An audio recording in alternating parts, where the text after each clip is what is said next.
Nós saudamos a todos com a paz de Cristo. É uma alegria muito grande estarmos aqui mais uma vez, dentro do seminário Profecias para o Tempo do Fim.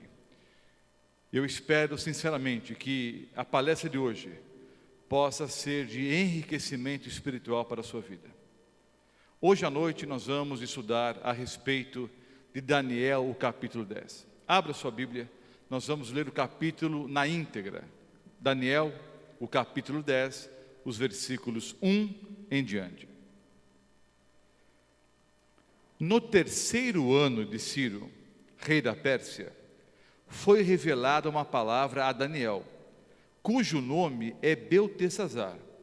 A palavra era verdadeira e envolvia grande conflito. Ele entendeu a palavra e teve a inteligência da visão.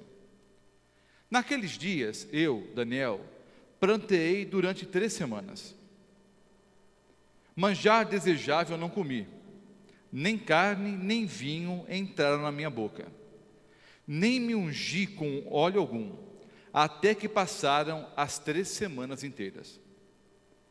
No dia 24 do primeiro mês, estando eu à borda do grande rio Tigre, levantei os olhos e olhei, e eis um homem vestido de linho, cujos ombros estavam cingidos de ouro puro de Ufaz.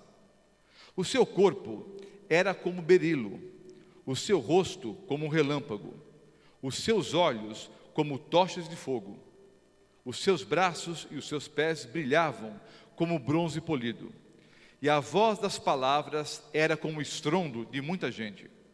Só eu, Daniel, tive aquela visão. Os homens que estavam comigo nada viram. Não obstante, caiu sobre eles grande temor, e fugiram e se esconderam. Fiquei, pois, eu só, e contemplei essa grande visão, e não me restou força em mim. O meu rosto mudou de cor e se desfigurou, e não retive força alguma. Contudo, ouvi a voz das suas palavras, e ouvindo-a, caí sem sentidos, rosto em terra. Eis que certa mão me tocou, sacudiu-me e me pôs sobre os meus joelhos e as palmas das minhas mãos. Ele me disse: Daniel, homem muito amado, está atento às palavras que te vou dizer. Levanta-te sobre os pés, porque eis que te sou enviado. Ao falar ele comigo essa palavra, eu me pus em pé tremendo.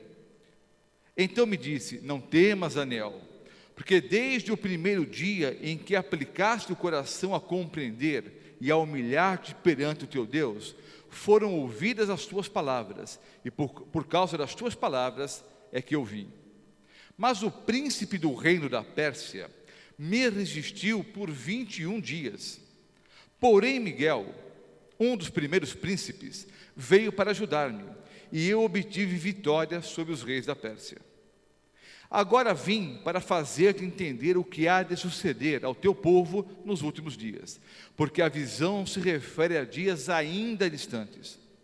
Ao falar ele comigo essas palavras, dirigi o olhar para a terra e calei.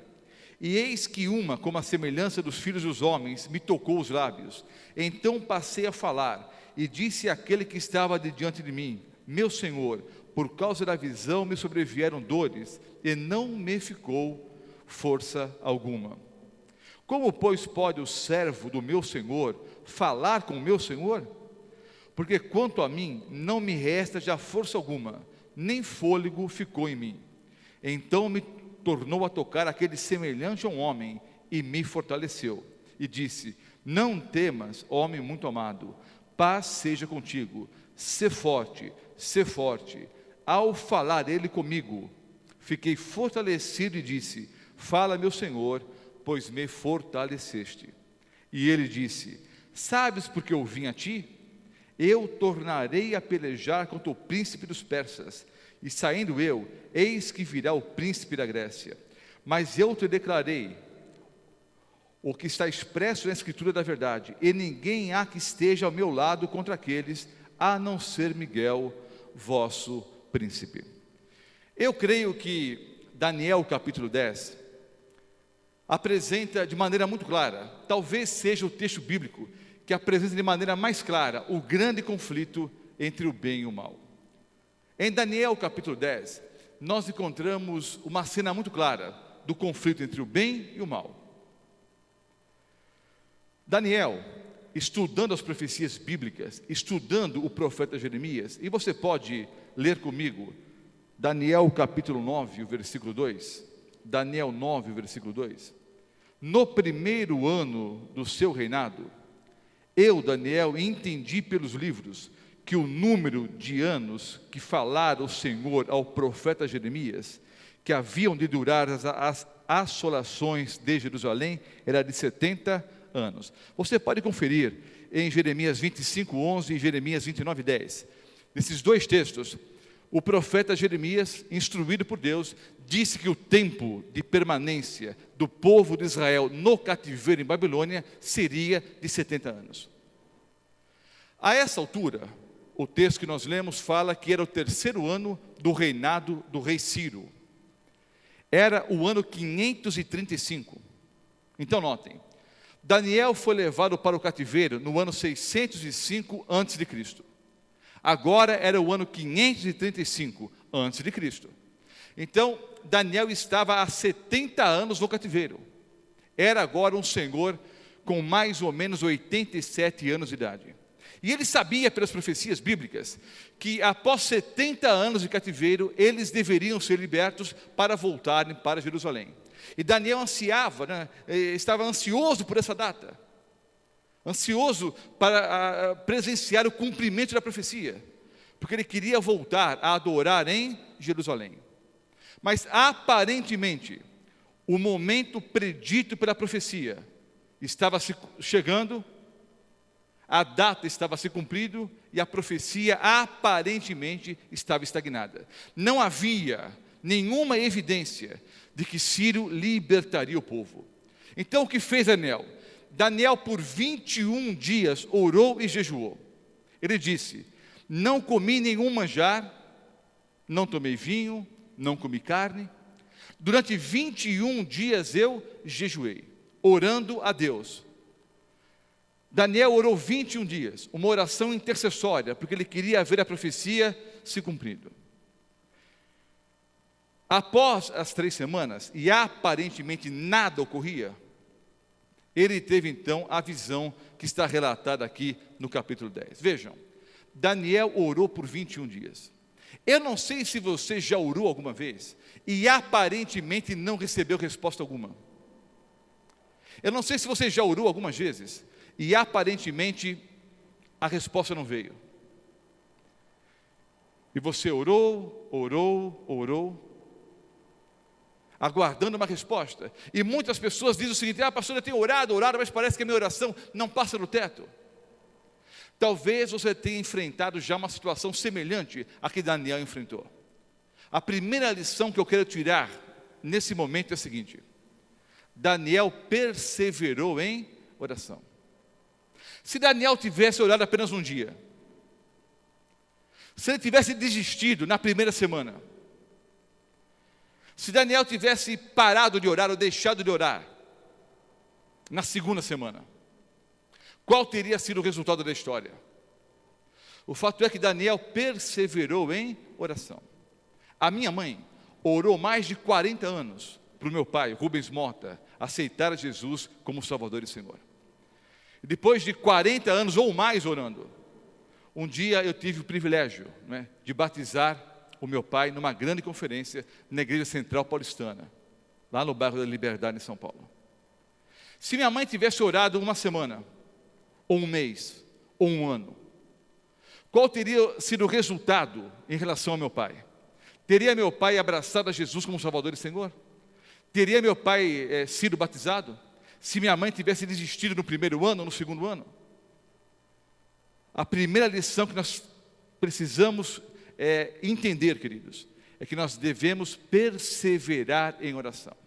Vimos pelo texto que logo quando Daniel orou, no primeiro momento, no primeiro dia, a oração já foi ouvida.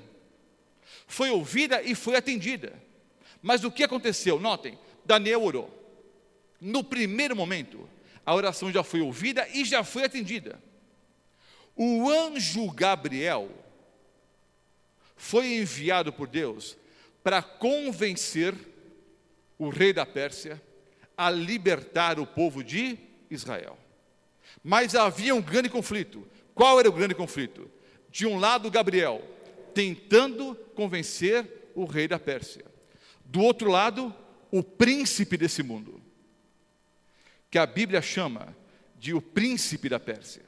O príncipe da Pérsia, aqui em Daniel 10, é um símbolo de Satanás, o príncipe desse mundo.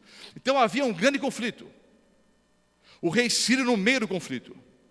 De um lado, Gabriel, tentando convencer Ciro a libertar o povo. Do outro lado, Satanás, o príncipe desse mundo, tentando convencer Ciro a manter o povo de Israel cativo, não é, em Babilônia. Muitas vezes oramos por uma pessoa que amamos. Oramos por um filho, quem sabe por um cônjuge, pelo pai ou pela mãe.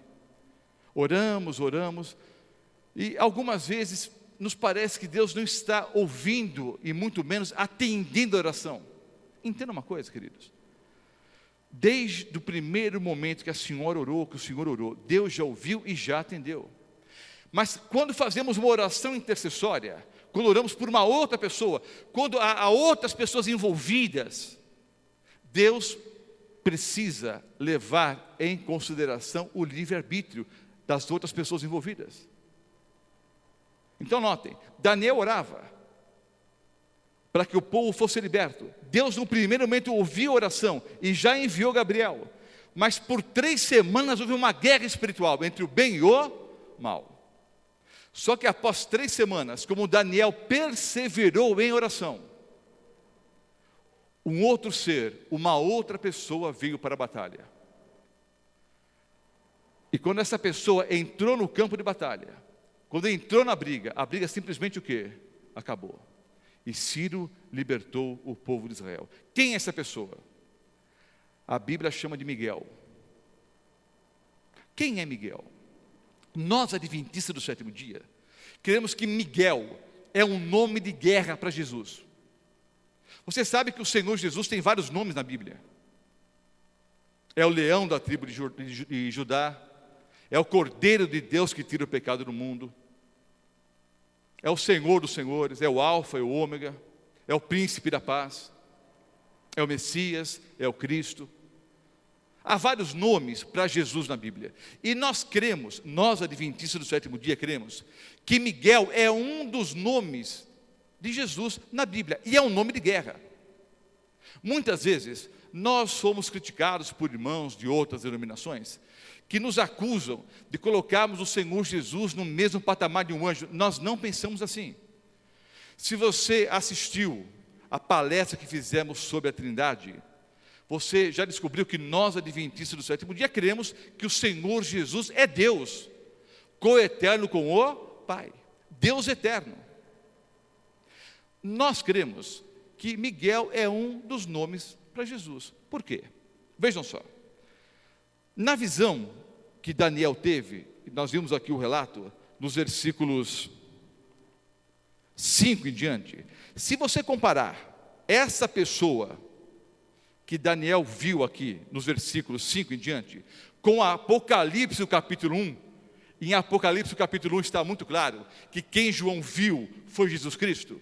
Você verá que as duas pessoas, elas têm as mesmas características, ou seja, elas são a mesma pessoa. Daniel, no relato aqui, Daniel 10, do capítulo 5, ele vê a mesma pessoa que João vê em Apocalipse, capítulo 1. Cristo Jesus, o Filho de Deus, o Messias, o Cristo, o leão da tribo de Judá. O nome Miguel, ou a palavra Miguel, o nome Miguel, significa aquele que é como Deus. Jesus é como Deus ou não? Sim, aquele que é como Deus. O nome Miguel aparece 5 vezes na Bíblia. 2 vezes em Daniel, aqui o capítulo 10, no versículo 13 e no versículo 21. Aparece também em Daniel 12, o versículo 1, em Judas, só tem um capítulo, Judas, então é Judas 1, versículo 9, e em Apocalipse 12, os versículos 7 a 9. No versículo 7 aparece o nome Miguel. todas as vezes que o nome Miguel aparece na Bíblia, ele está em guerra contra Satanás. Sempre que ele aparece, está em guerra contra Satanás. Vamos ler aqui Apocalipse, o capítulo 12. Apocalipse 12. Eu vou ler aqui os versículos 7 em diante.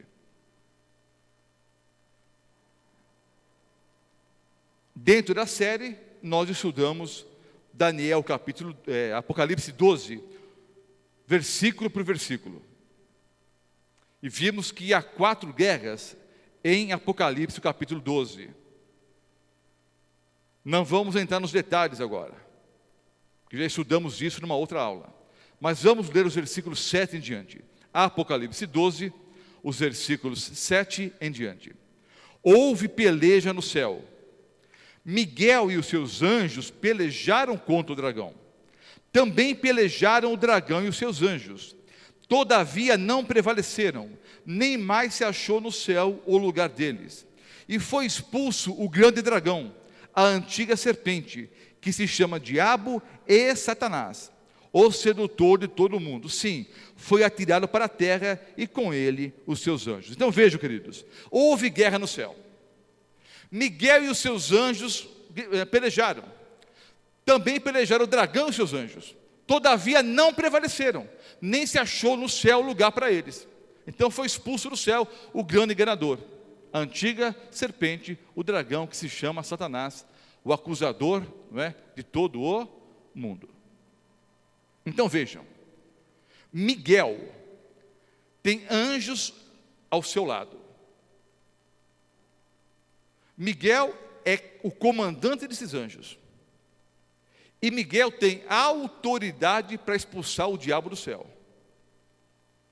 Então, queridos, está muito claro que, tendo anjos leais à sua pessoa, sendo ele o grande líder dos anjos, está muito claro em Apocalipse 12, que Miguel é mais poderoso do que Satanás. E Miguel tinha autoridade para expulsar Satanás do céu. Então me parece muito claro que Miguel é Jesus. Um outro texto onde aparece o nome Miguel, como eu já disse, é Judas, o versículo 9. Só há um capítulo em Judas, não é? Então, só pode ser Judas 1, o versículo 9. Aqui, queridos, ao relato, Moisés queria entrar na terra prometida, mas ele morreu antes. E agora, já sepultado, Satanás estava pelejando pelo corpo de Moisés. Mas Miguel veio para ressuscitar a Moisés. Vejam só. Contudo, o arcanjo Miguel, quando contendia com o diabo e disputava a respeito do corpo de Moisés. Então, note, queridos, Miguel veio mais uma vez para brigar contra quem? Contra o diabo, contra Satanás. E veio agora pelejar pelo corpo de Moisés. Vocês sabem que no chamado Monte da Transfiguração, quando a divindade irrompeu, não é? E alguns poucos discípulos que lá estavam, não é? Viram a divindade de Cristo, 2 pessoas apareceram para confortar a Jesus: Elias e Moisés. Elias representando aqueles que não passarão pela morte, porque obviamente quando o Senhor Jesus voltar, haverá pessoas preparadas para a volta de Cristo, que não passarão pela morte. E Moisés representando quem? Aqueles que morreram tendo abraçado, não é, a fé em Cristo Jesus. Aqueles que serão ressuscitados por ocasião da volta de Jesus. Agora a Bíblia chama de arcanjo Miguel. Aí você vai me dizer, mas Jesus então é um anjo como outro qualquer? Não. A palavra arcanjo, o termo arc em grego, significa primazia, superioridade, liderança. O arcanjo Miguel, ele não é um líder entre iguais. Ele é infinitamente superior, ele é um arco sobre os outros anjos. Ele é infinitamente superior e eterno. Agora vejam, em 1 Tessalonicenses, o capítulo 4, os versículos 14 em diante, nós encontramos aqui as seguintes palavras: pois se cremos que Jesus morreu e ressuscitou, assim também Deus trará mediante Jesus em sua companhia os que dormem. Ora, ainda vos declaramos por palavra do Senhor isto: nós, os vivos, os que ficarmos até a vinda do Senhor, de modo algum precederemos os que dormem. Porquanto o Senhor mesmo, dada a sua palavra de ordem, ouvida a voz de quem? Do arcanjo. Ouvida a voz do arcanjo e ressoada a trombeta de Deus, descerá dos céus, e os mortos em Cristo ressuscitarão primeiro. Depois nós, os vivos, os que ficarmos, seremos arrebatados juntamente com eles entre as nuvens para o encontro do Senhor nos ares, e assim estaremos para sempre com o Senhor. Os mortos ressuscitam pela voz de quem? Do arcanjo. Que arcanjo, queridos? O arcanjo Miguel. É a voz de Jesus. Vejam, o arcanjo Miguel veio ressuscitar a Moisés. E é o arcanjo que fala, e os mortos o quê? Ressuscitam. Está muito claro, pelo menos para mim, dentro da Bíblia, que Miguel é um dos nomes para Jesus. Ele é superior ao inimigo, tem poder para vencer o inimigo. O nome Miguel sempre é usado em combate contra o demônio, contra o dragão, contra o diabo. Tem anjos leais à sua pessoa e tem autoridade para ressuscitar os mortos. E o nome Miguel significa aquele que é como Deus. Miguel é um dos nomes para Cristo nas Escrituras Sagradas. Voltemos para o texto aqui de Daniel, o capítulo 10. Então vejam, a briga estava empatada. Gabriel de um lado, o diabo do outro. Mas como Daniel perseverou em oração, quem veio para colocar um ponto final no combate? O próprio Cristo, Miguel. E quando Miguel chegou, a guerra simplesmente foi o quê? Vencida. O outro texto bíblico, o último que eu vou citar, e é o quinto e último mesmo, é Daniel 12, versículo 1. Aqui fala sobre o tempo do fim. O nosso seminário tem como título Profecias para o tempo do fim.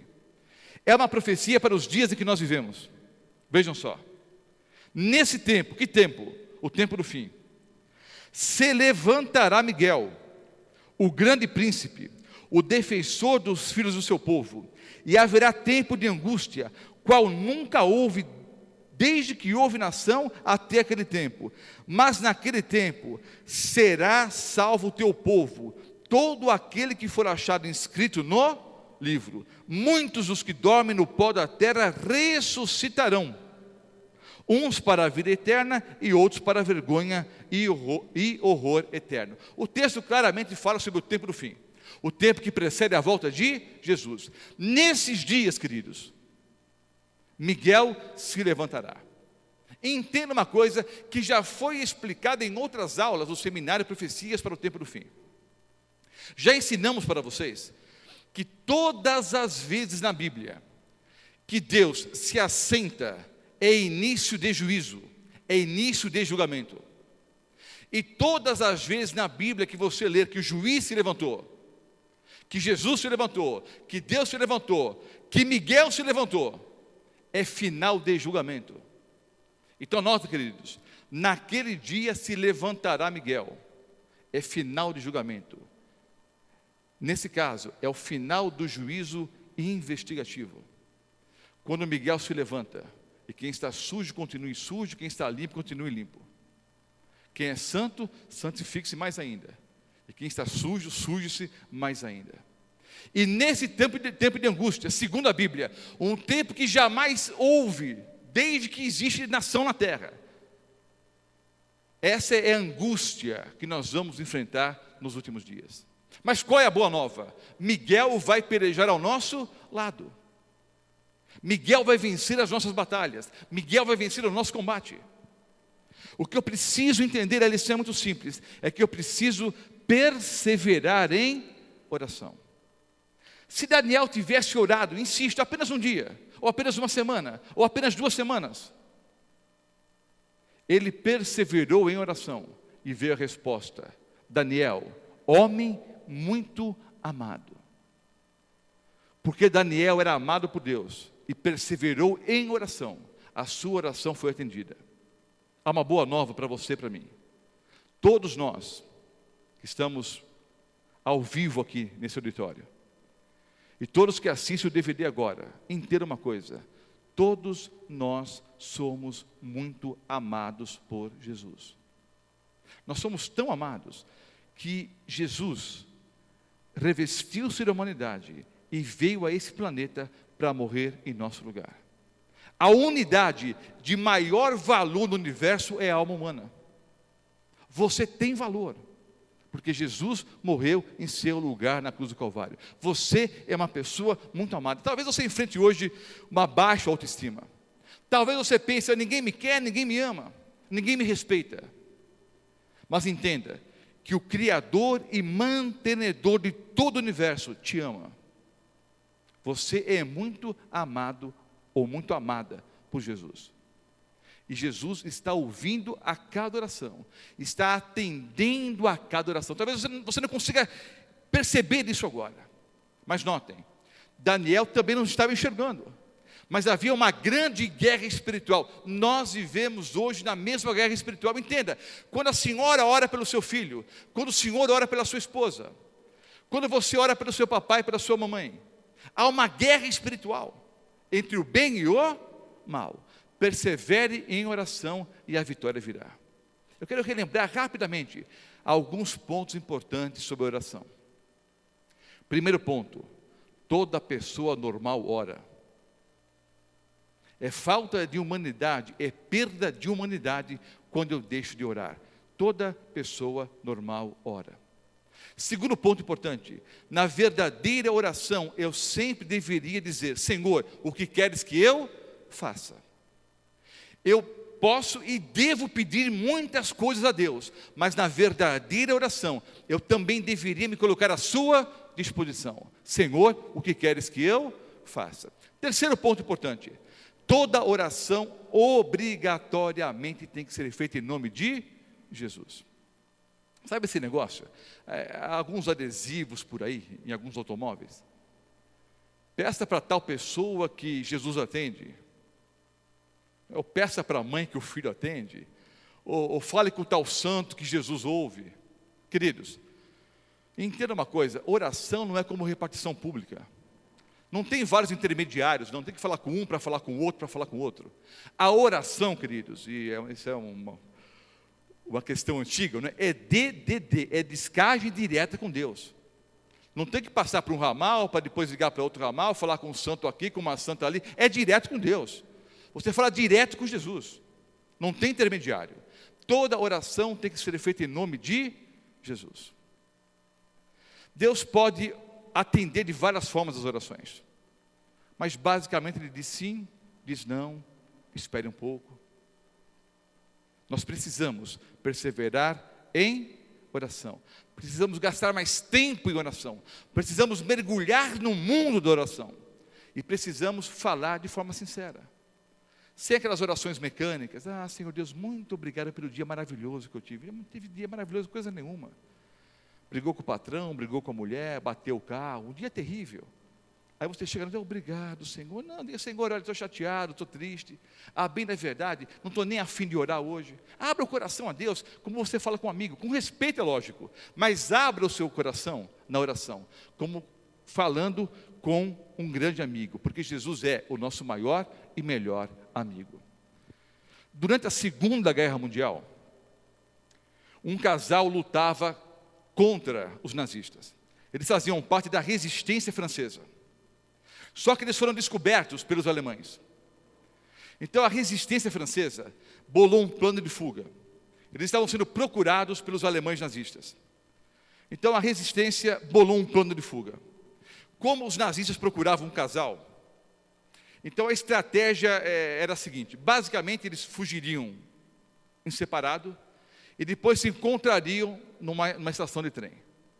A mulher fugiu primeiro, tomou o trem em direção a uma outra estação, e no dia seguinte ela deveria estar na estação de trem para esperar então o marido. Eles fugiriam então em separado e se encontrariam num outro lugar.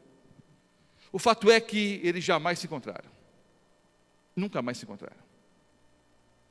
Os anos se passaram, eles nunca mais se viram. Um jovem pastor assumiu uma velha igreja na Inglaterra.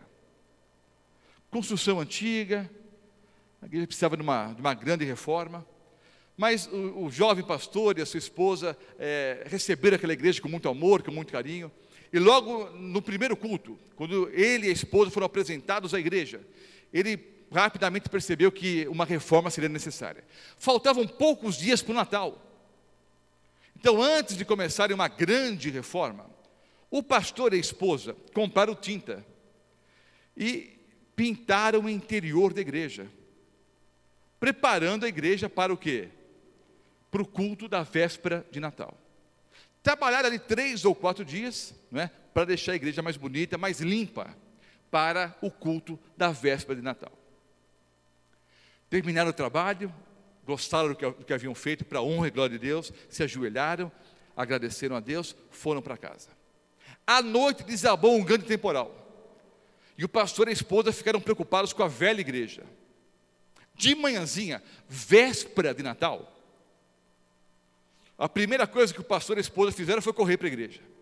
Quando eles entraram na igreja, eles perceberam, para tristeza deles, surpresa e tristeza, que um raio havia caído, não é, exatamente na parede dos fundos da igreja.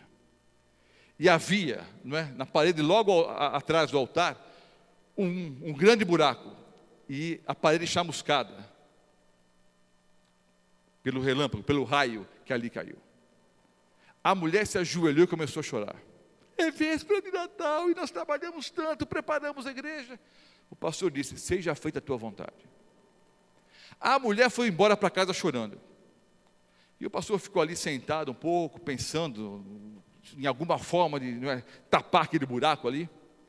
Olhou para o relógio e ele se lembrou que haveria um leilão promovido pela igreja naquele dia.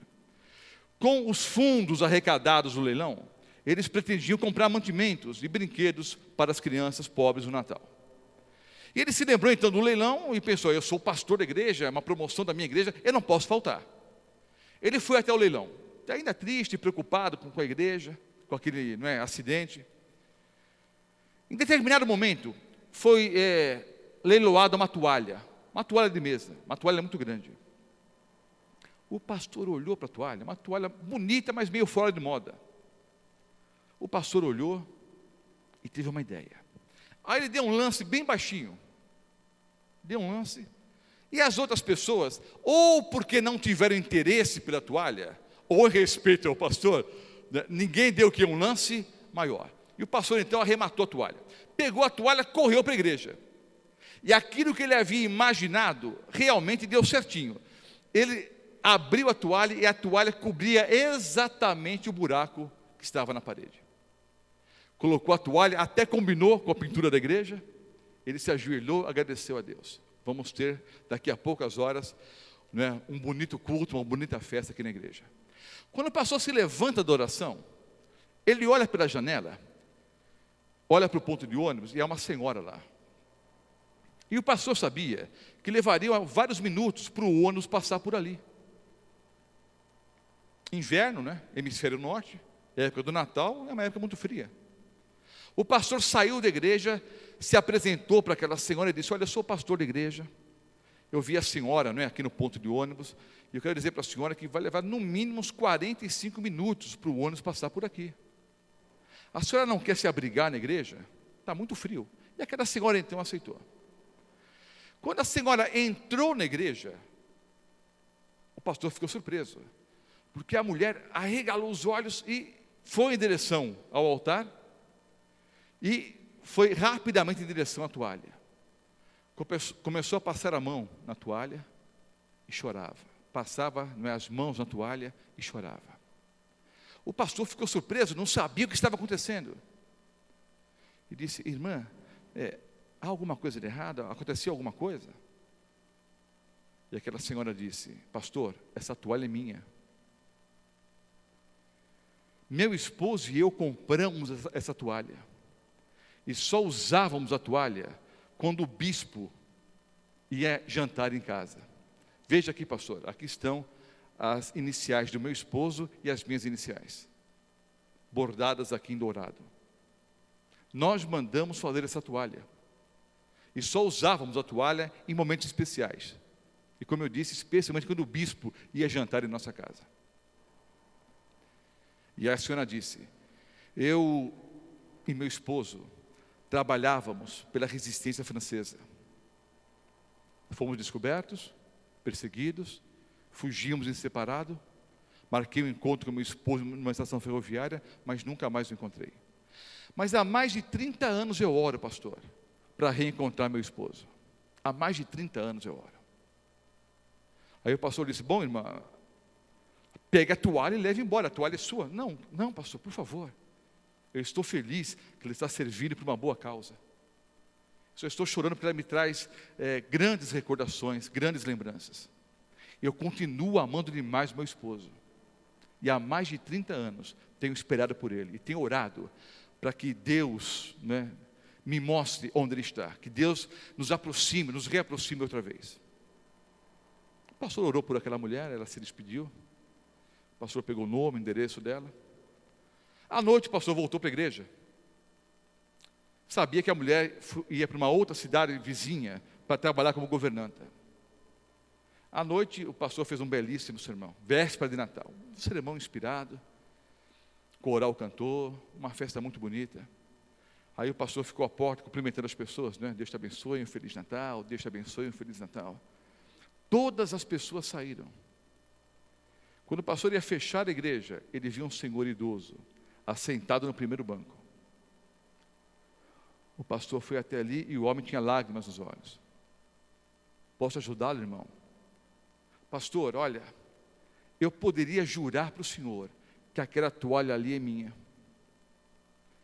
Minha esposa e eu tínhamos uma toalha exatamente igual a essa. Nós mandamos fazer a toalha e nós só usávamos a toalha quando o bispo ia em casa. Sabe, pastor, a minha esposa e eu lutávamos contra os nazistas. Fazíamos parte da resistência francesa. Fomos descobertos, fugimos, marcamos o encontro, mas nunca mais nos reencontramos. Houve uma mudança de planos, eu não pude fugir no mesmo dia, e eu nunca mais vi minha esposa, pastor. Há mais de 30 anos eu oro para reencontrar minha esposa. Eu a amo demais, pastor. E há mais de 30 anos tenho orado para me reencontrar com ela. O pastor disse: as suas orações foram atendidas. Aqui está o endereço dela. Pegou o homem, colocou o homem no seu automóvel. O pastor levou o homem até a cidade vizinha. E depois de mais de 30 anos, aquele casal se reencontrou. Essa é uma história verdadeira. Essa história é chamada na Inglaterra de um milagre de Natal. Mais de 30 anos orando. Deus ouve as orações. Deus atende às orações. E é o momento certo para todas as coisas. Persevere em oração. Hoje nós somos cativos numa terra estranha. Esse mundo aqui não é o nosso lugar. Aqui há morte, sofrimento, inveja. Nós somos cativos do pecado. Quem sabe uma pessoa que você ama está hoje envolvida com problemas como álcool, drogas. Enfrentamos as sequelas das lutas contra o pecado aqui nesse mundo. Quem sabe a pessoa que você ama hoje enfrenta uma doença terrível como o câncer. Talvez você mesmo que me ouve agora seja enfermo. Nós somos cativos em terra estranha. Aqui não é o nosso lugar. O nosso lugar é ao lado de Jesus nas mansões celestiais. O Senhor Jesus prometeu. E mais de 2.500 versículos bíblicos afirmam, direta ou indiretamente, que Jesus voltará a esse planeta. Não se turbe o vosso coração. Credes em Deus, crede também em mim. Na casa de meu pai há muitas moradas. Se assim não fora, eu vou-lo teria dito. Vou preparar-vos lugar. E quando eu for e vos preparar lugar, voltarei outra vez, e vos receberei para mim mesmo, para que onde eu estou, estejais vós também. Queridos, eu tenho certeza absoluta que esse dia está muito próximo. Haverá provações, haverá dificuldades, haverá angústias, segundo o texto de Daniel capítulo 12. Um tempo de angústia como nunca houve, desde que existe nação nesse planeta. Mas entenda, Miguel, o grande príncipe, e Jesus é o príncipe. Você pode conferir mesmo, em Isaías, o capítulo 9, versículos 6 e 7. Você pode conferir mesmo em Daniel 8, 25, Daniel 9, 25, em Atos 5, 30 e 31. Jesus é o grande príncipe. Miguel, o nome de guerra para Jesus. Ele vai lutar em seu favor e meu favor. Mas nós precisamos perseverar em oração. Ore por você mesmo. Continue orando pela sua vida espiritual, pelos seus problemas, pelas suas dificuldades. Mas eu insisto, continue orando pela pessoa que você ama. A oração intercessória tem um grande poder perante o nosso Deus, perante Deus. Continue orando, continue intercedendo, e com certeza absoluta, você e a pessoa que você ama serão vitoriosos, não pelos nossos méritos, mas porque Miguel vai se levantar e pelejar em nosso lugar. Incline a fronte, vamos orar. Amado Pai Celestial, muito obrigado, porque o Senhor Jesus, Miguel, o grande príncipe, o grande comandante, luta todas as nossas batalhas e vence todos os nossos combates. Nós queremos permitir que o Senhor Jesus continue tomando posse da nossa vida, que seja o proprietário legítimo da nossa vida, para que tenhamos sim uma vida melhor hoje, mas acima de tudo, a vida eterna. Obrigado, Senhor, pelo Teu amor, pelo Teu cuidado, pelo Teu carinho. Obrigado pela certeza que temos. Assim como o Senhor, conversando com Daniel, disse que Daniel era muito amado, nós também queremos, Senhor, que nós somos muito amados pelo Senhor. Nós sentimos isso agora, a Tua companhia, o Teu carinho, o Teu cuidado, o Teu perdão.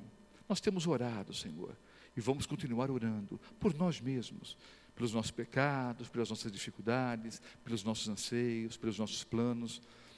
Mas queremos continuar orando de forma intercessória por todas as pessoas que nós amamos, porque nós queremos ter o privilégio de vivermos com o Senhor para todo sempre nas mansões celestiais, mas queremos também ter a alegria de termos ao nosso lado todas as pessoas que nós amamos. Por isso oramos de forma intercessória, que a pessoa do Espírito Santo continue agindo na mente e no coração de cada pessoa que nós amamos.